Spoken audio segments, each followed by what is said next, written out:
গাছগুলো কিন্তু কোনোটা তো কদবেলের পাতাগুলি আবার অনেক কালসাগুল ছিল ঠিক কামিনী পাতা না যারা চিনি চিনবো। আচ্ছা আমি খুঁজতে পাতাটা খাওয়া হ্যাঁ হ্যাঁ কদবেলের পাতা না কদবেলের পাতা খাইতে শুনি নাই কোনো সময়, কারণ শিওর তোমার পোস্তাগুলো যে বিরাট বড় একটা কদবেলের গাছ আছে তোমার, তারপরে স্বামীবার আসিল খালাম মায়ের যে তোমার খালাম আম্মা যেমন কদবেলের ভর্তা না বানায় বানায় নামাইয়া আবার বেলের ইয়াটার ভিতরে চাটার ভিতরে বইরা পাঠায়।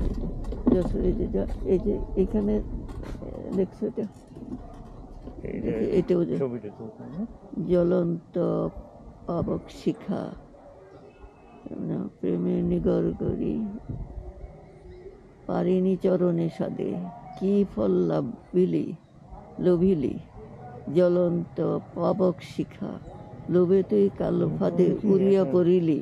এখন ফিল্মিং করতেছি তারপর পতঙ্গ এটা উৎস উঠাইছ যেখানে এই সান টানতে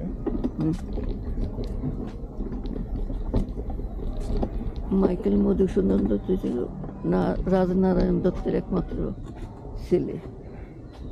এই যে আমার